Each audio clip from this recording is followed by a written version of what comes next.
ఆజ్యుండుగ్రుడు నీలకంఠుడివ దైత్యారాతి దష్టోష్టుడై అజ్జద్ధూరి మృగేంద్ర ఘోషమన భీమ ప్రక్రియన్నవుచున్ విద్యుద్వహ్నిశిఖా సముచ్చయ రుచిన్ వెల్గొందు చించెజ్జకన్ సద్యక్రోధముతోడ పుంచివైచన్ క్షమాచక్ర మధ్యంబునన్. ఒక్కసారి కోపం వచ్చి ఆకాశంలో వర్షం వచ్చే ముందు నల్లని మబ్బు మధ్యలో మెరిసేటటువంటి మెరిపు ఎలా ఉంటుందో అటువంటి ఒక జడని పెరికి దాన్ని తీసి కైలాస పర్వతం మధ్యలో ఉన్నటువంటి ఒక శిలకి వేసి కొట్టాడు. కొట్టేటప్పటికి అందులోంచి ఒక అద్భుతమైనటువంటి శరీరం ఒకటి పుట్టి అది భూమి మీద పాదాలుంటే ఆకాశానికి తల తగులుతూ లేచి నిలబడింది. అభ్రంలిహాదభ్ర విభ్రమ ప్రభ్రమ కృణీల దీర్ఘ శరీరమర ప్రజ్వల జ్వలన దీప్త జ్వాలిక జ్వాల జజ్వల్యమాన కేశములు మెరయ జండ దిగ్వేదండ శుంఠాపదోద్దండ సహస్రద్యుతిహేతి సంఘమొప్ప వీక్షణత్రయలోక వీక్షణద్యుతిలోక వీక్షణ తతిదుర్నిరీక్షమగుచు గ్రకచ కఠిన కరాల దంస్ట్రలు విలుంగ ఘన కపాలాస్తి మాలికలు దనర అఖిలలోక భయంకరుండగుచు వీరభద్రుడు దయించమారట రుద్రుడగుచు. ఆయన పుట్టినటువంటి ఆ ప్రాణికి వీరభద్రుడు అని పేరు. ఆయన భౌమ్యాకాశములు ఏకమైపోయేటట్టుగా అంత ఎత్తున శరీరం ఉండేటట్టుగా పుట్టాడు.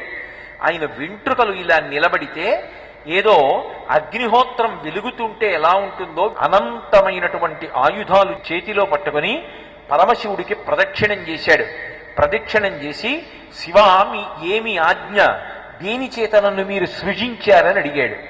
అడిగితే అదిగో దక్ష ప్రజాపతి ఆ దక్షారామంలో నాకు వ్యతిరేకంగా నాకు హవిస్సు లేనటువంటి యాగాన్ని చేస్తున్నాడు. అలా యాగాన్ని చేసినటువంటి కారణం చేత మీ తల్లి అయినటువంటి ఆ జగదంబ అక్కడికి వెళ్ళి యోగాగ్నిలో శరీరాన్ని విడిచిపెట్టింది. కాబట్టి ఆ దక్షయజ్ఞాన్ని ధ్వంసం చెయ్యి అన్నాడు. వెంటనే బయలుదేరి వీరభద్రుడు దక్షారామ క్షేత్రానికి వచ్చాడు. అందుకే దక్షారామంలో కొన్ని ఆశ్చర్యాలు జరిగాయి. ఎచ్చోట తాపారి ఇర్రిరూపము దాల్చె అతిశాబ్దసంబుతో నద్ధరంబు ఎచ్చోట వాటిల్లె భాషావధూటికి అతి జుగుప్సితమైన అంగవికృతి ఎచ్చోట ముచ్చిచ్చు లేడేసి నాల్కలు కొండనాల్కల వరకు కొతవడియే ఎచ్చోట నులివేడి ఎండపండులు రావ పోషార్కదంతంబు బోసివడియే చిందు వందయ్య ఎచ్చోట ఇందు ఎనుచు చెప్పెదురు ఎచ్చట వీరభద్ర విజృంభణంబు దక్షుడెచ్చోట పొట్టేలు దలధరించే చెప్పుదురు భీమమండలి నుండు ప్రా పెద్దమునులు అంటారు. దక్షవాటం ఆ దక్షారామ క్షేత్రానికి ఉండేటటువంటి గొప్పతనం ఏమిటంటే ఎచ్చోట దాబారి ఇర్రి రూపము దాల్చి అతిశాబ్దసంబుతో నద్ధరంబు. ఆ వీరభద్రుడు ప్రళయకాల భయంకరమైనటువంటి స్వరూపంతో వచ్చి ఆ 1000 చేతులలో ఉండేటటువంటి ఆయుధాలు పైకి తీసి దక్షయజ్ఞాన్ని ధ్వంసం చేసేస్తుంటే అసలు ఎప్పుడూ ఎక్కడా జరగనటువంటి రీతిలో ఆ యజ్ఞం భయపడిపోయి ఒక లేడీ రూపాన్ని పొంది లేడీగా అయితే తొందరగా పరిగెత్తి పారిపోవచ్చని యజ్ఞం మొట్టమొదటిసారి భారతదేశంలో లేడీ రూపాన్ని ధరించి వీరభద్రుడికి దొరకకుండా పారిపోయినటువంటి భూమి దక్షారామం. కాబట్టి ఎచ్చోట దాబారి ఇర్రి రూపము దాల్చి అతిశాబ్దసంబుతో నద్దరంబు ఎచ్చోట పాటిల్లె భాషావధూటికి అతి జుగుప్సితమైన అంగవికృతి. ఎచ్చోట వాటిల్లే భాషావధూటి అంటే సాక్షాత్ సరస్వతీదేవి. ఆ సరస్వతీదేవి కూడా దక్షయజ్ఞానికి వచ్చింది. పరమశివుడికి హవిస్సు లేని యజ్ఞం జరుగుతోందని తెలిసి కూడా బ్రహ్మగారి కొడుకు గనక కొడుకు మీద ఉన్నటువంటి వ్యామోహంతో దక్ష ప్రజాపతి తప్పు చేస్తున్నాడని తెలిసి వచ్చి కూర్చుని వీణ వాయిస్తోంది. మంచి పారవస్యంలో ఉంది. వచ్చినటువంటి వీరభద్రుడు దక్షయజ్ఞాన్నంతటినీ ధ్వంసం చేస్తున్నాడు. వచ్చిన వాళ్ళందరినీ చితక్కొట్టేస్తున్నాడు. అక్కడ కూర్చున్నది సరస్వతీదేవి. బొత్తిగా ఆవిడ పట్ల కూడా అమర్యాదగా ప్రవర్తిస్తే బాగుండదని పారవస్యంతో వీణ వాయిస్తున్నటువంటి సరస్వతీదేవి దగ్గరికి వెళ్ళి తన యొక్క 2 గోళ్లతోటి ఆవిడ ముక్కు పట్టుకుని గట్టిగా గిల్లి ఇలా తిప్పి లాగేశాడు. సరస్వతీదేవి యొక్క ముక్కు ఊడిపడిపోయినటువంటి క్షేత్రం దక్షారామం. కాబట్టి ఎచ్చోట వాటిల్లె భాషావధూటికి అతి జుగుప్సితమైన అంగవికృతి. తర్వాత మళ్ళీ ముక్కు పెట్టాడు పరమశివుడు. కాబట్టి ముక్కు వచ్చింది. లేకపోతే అసలు ముక్కు లేకపోతే ఎంత అసహ్యంగా ఉంటుంది లోకంలో. సరస్వతీదేవి అంతటి దానికి ముక్కు ఊడి కింద పడిపోయినటువంటి క్షేత్రం ఇది అంటే దక్షారామ క్షేత్రం. అంతేకాదు, ఎచ్చోట ముచ్చిచ్చు లేడేసినాల్కలు కొండనాల్కుల వరకు కోతవడియే. ముచ్చిచ్చు అంటే 3 రకాలైనటువంటి అగ్నిహోత్రం, త్రేతాగ్నులు అంటారు. గార్హపత్యాగ్ని, దక్షిణాగ్ని, ఇలా 3 అగ్నులు ఉంటాయి. అగ్నికి 7 నాలుకలు ఉంటాయి. ఆ 7 నాలుకలు చాపి ఆయన హవిస్సు పుచ్చుకుంటూ ఉంటాడు. నాలుకలు చాపి పుచ్చుకుంటున్నట్టుగా అందుకే జ్వాలలు ఇలా తీసుకుంటూ ఉంటాయి. ఆ 7 నాలుకలు చాపుతాడు. ఆ దక్ష యజ్ఞంలో మరి 3 వేదికల మీద త్రేతాగ్నులు ఉన్నాయి. ఉండి స్వాహ అంటూ అక్కడ ఇస్తున్నటువంటి ఆ హవిస్సుని, ఆజ్యాన్ని అగ్నిహోత్రుడు నాలుకలు చాపి పుచ్చుకుంటున్నాడు. చూశాడు వీరభద్రుడు. నువ్వు ఇక్కడ కూర్చుని శంకరుడికి హవిస్సు లేకుండా యాగం చేస్తుంటే అగ్నిహోత్రుడా, నువ్వు బుద్ధి లేకుండా హవిస్సు పుచ్చుకుంటున్నావా అని బలవంతంగా ఇలా నోరు నొక్కి పెట్టి పట్టుకుని ఆ నాలుకలు 7 నాలుకలు లాగి పట్టుకుని కొండ నాలుకల వరకు కోసేశాడు.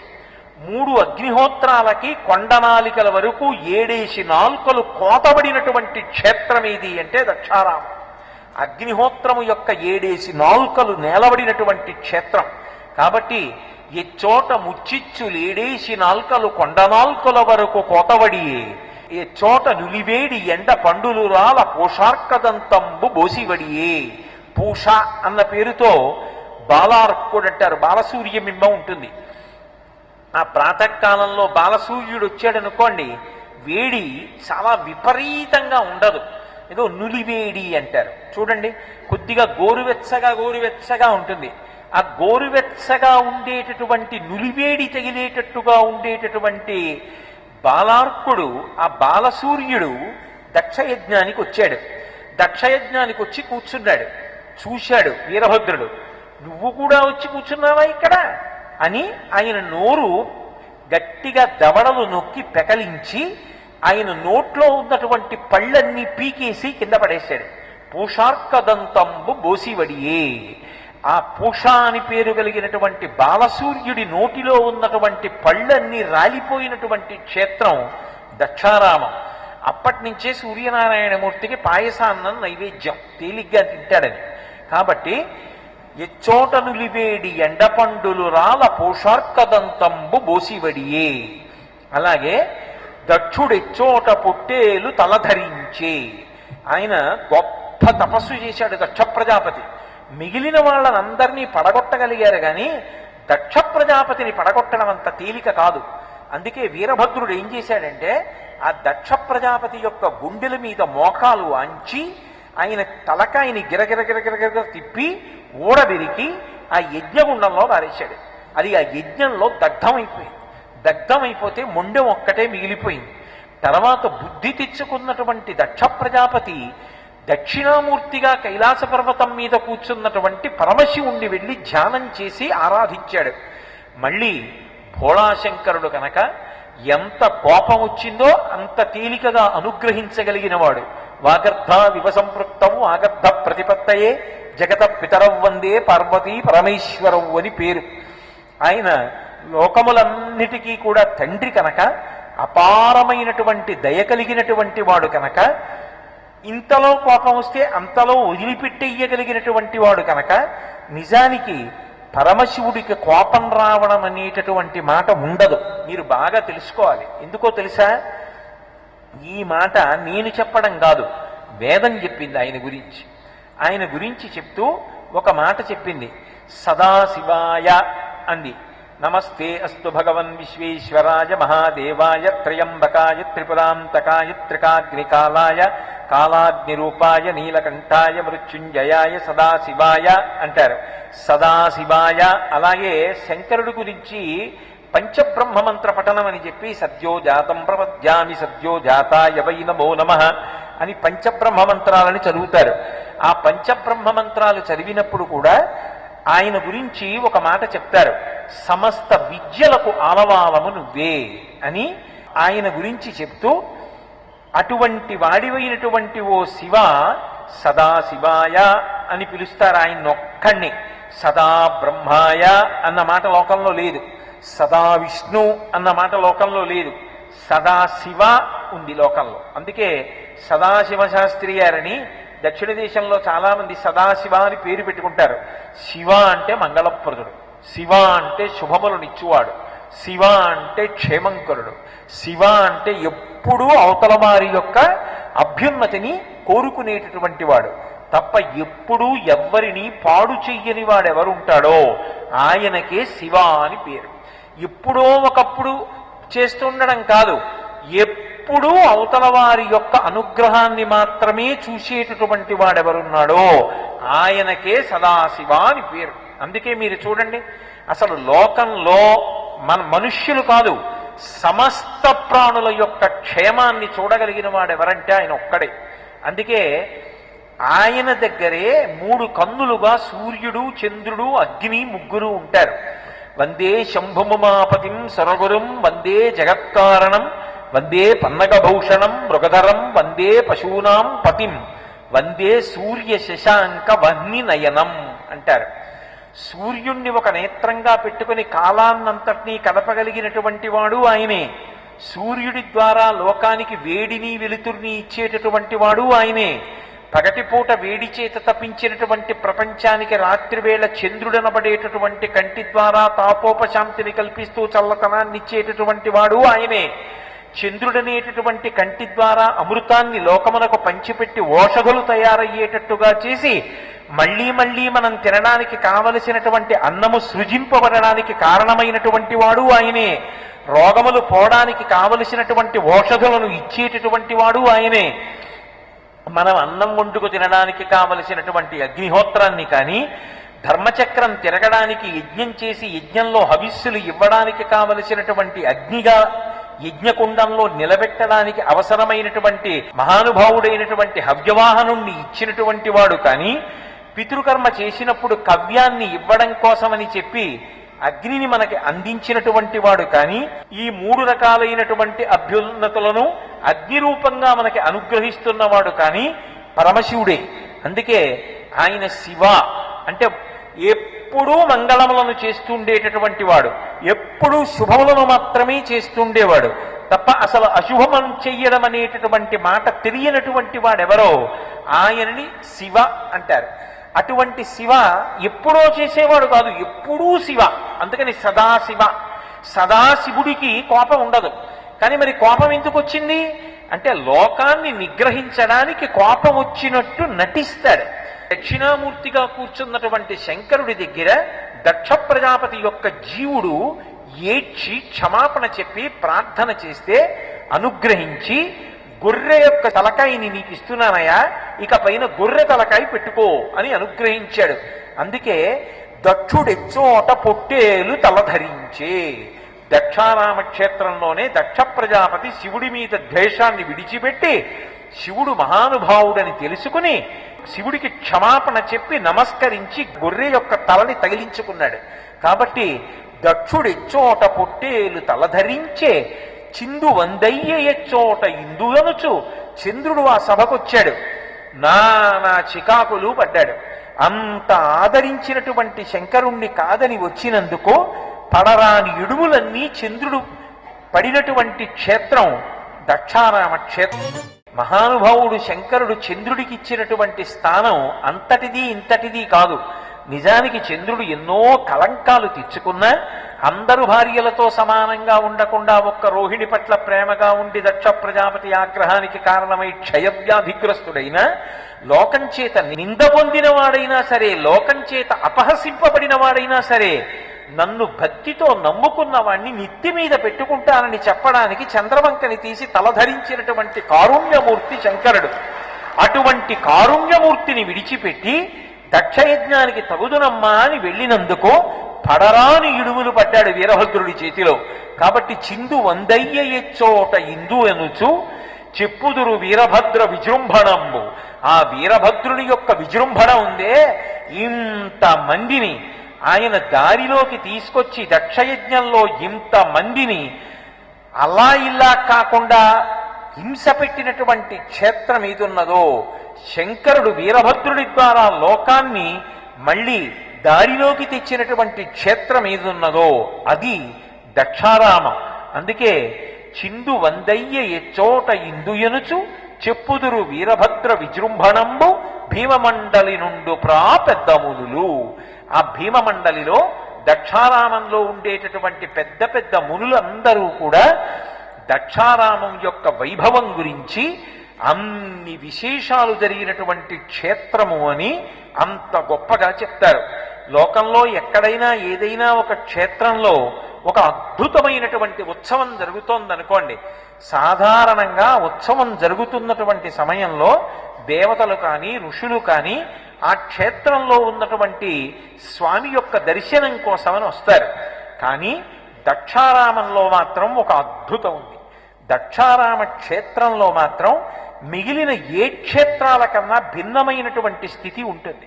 మహాశివరాత్రి వచ్చిందనుకోండి, పార్వతీ కళ్యాణం జరుగుతోందనుకోండి, కార్తీక పౌర్ణమి నాడు జ్వాలాతోరణం జరుగుతోందనుకోండి, గల్లు గల్లని రత్న కంకణంబులు మ్రోయ గంధవాహనుయాలు కసవును లక్ష్మి కెంగేలి లీలారవిందమ్మున కలయంపి చిలికించు కమ్మతేనే.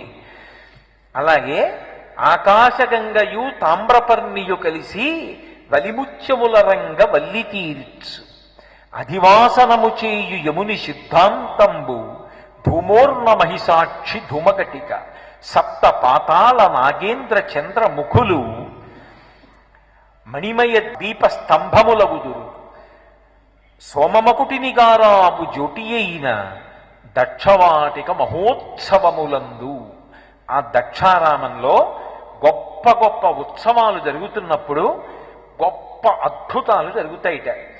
ఆ తేజస్సు కలిగినటువంటి వాళ్ళు, అటువంటి భక్తి కలిగినటువంటి వాళ్ళు దక్షారామ క్షేత్రంలో దీన్ని కన్నులతో చూస్తారు అని చెప్తారు పెద్దలు.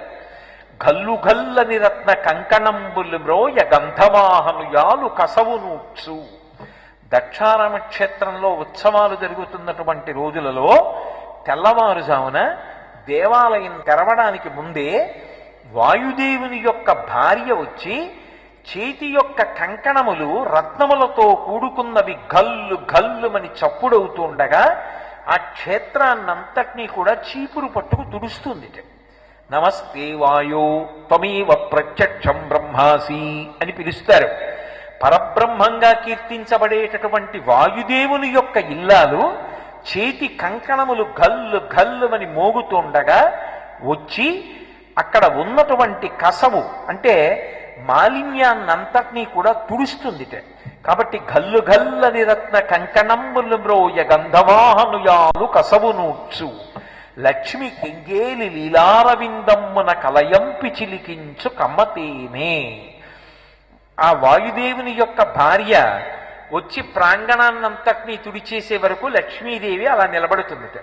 సాధారణంగా ఎక్కడైనా ఏదైనా ఉత్సవం జరుగుతుంటే చాలా చాలా గొప్ప సేవగా ఏం చేస్తామంటే ఆవు పేడ తీసుకొచ్చి నీళ్లల్లో కలిపి కళాపి అని ఆ పేడ నీళ్లు తీసుకెళ్లి కళాపి చల్లుతారు, చల్లి ముగ్గులు పెడతారు. ఒక్క దక్షారామ క్షేత్రంలో ఉండేటటువంటి వైభవం ఏమిటో తెలుసా? లక్ష్మీదేవి ఎప్పుడూ కూడా లీలారవిందము అంటారు. లీలగా ఇలా చేతిలో తామర పువ్వుని పట్టుకుంటుంది. లేదు మీరు చూసుంటారు, ఇలా పట్టుకుంటుంది 2 పద్మాల మొగ్గలు. ఆ పట్టుకున్నటువంటి మొగ్గలు విచ్చుకున్న తర్వాత మరి సూర్యబింబం కిరణములను విడిచిపెట్టడం మొదలు పెట్టగానే పద్మం వికసిస్తుంది కదూ. అది లక్ష్మీదేవి చేతిలో ఉన్నటువంటి తామర పువ్వు. దాని నిండా తేనె ఉంటుంది. స్వయంగా లక్ష్మీదేవి ఆ తామర పువ్వులో ఉన్నటువంటి తేనె చేత్తో తీసి కళాపి చల్లుతూ దక్షారామ క్షేత్రాన్నంతటినీ శుద్ధి చేస్తుంది. కాబట్టి గల్లు గల్లని రత్న కంకణమ్ములు మ్రోయ గంధవాహనుయాలు కసవునూడ్చు లక్ష్మి కెంగేలి లీలారవిందమ్మున కలయంపి చిలికించు కమ్మతేనే.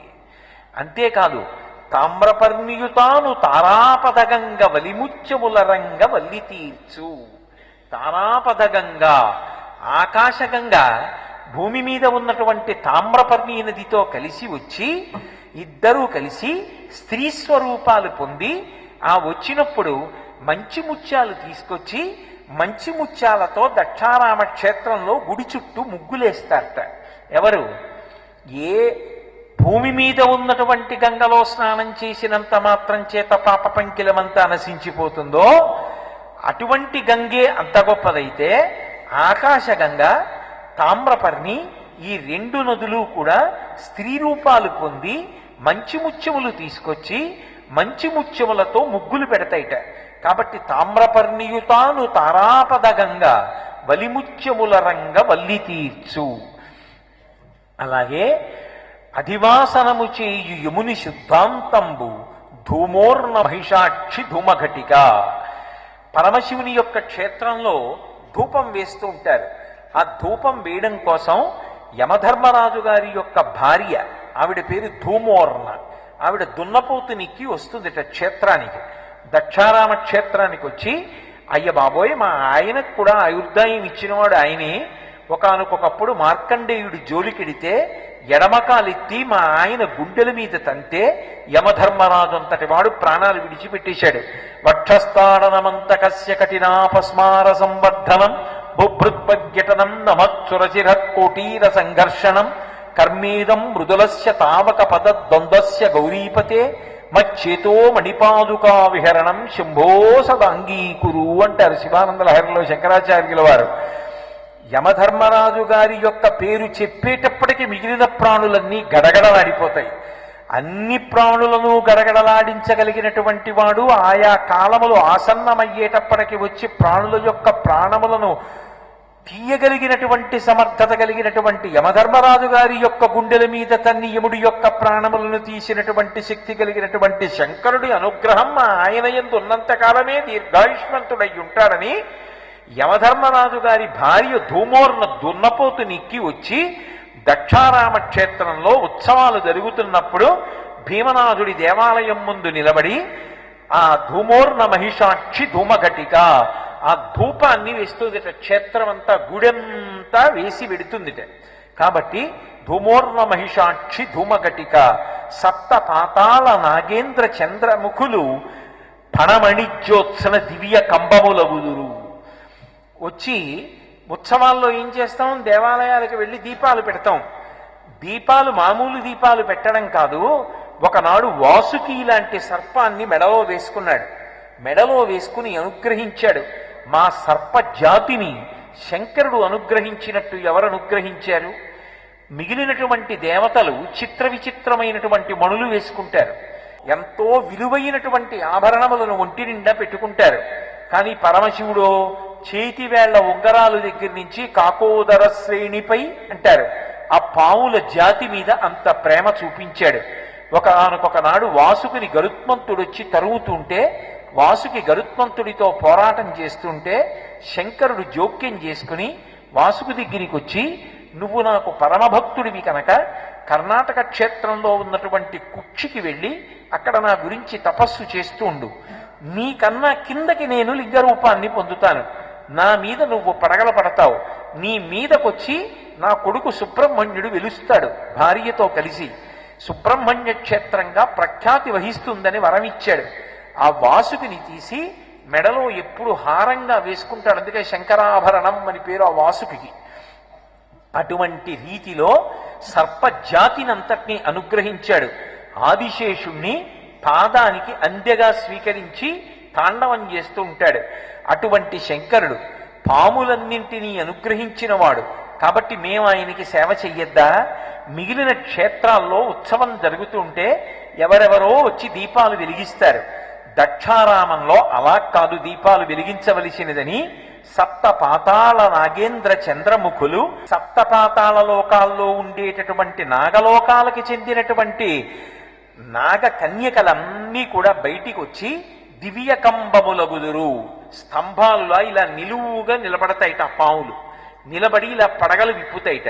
ఆ పడగలు విప్పితే పడగల మీద ఉన్నటువంటి మణుల యొక్క కాంతులు దీపాలుగా ప్రకాశిస్తుంటే అంత పొడుగున ఉన్నటువంటి ఆ భీమనాథ లింగానికి చుట్టూ నాగకాంతలు నిలబడి పడగలు విప్పితే ఆ పడగల మీద ఉన్నటువంటి మణుల కాంతులతో ఆయనకి వెలుతురులో దర్శనమయ్యేటట్టుగా చూసి నమస్కరిస్తాయిట.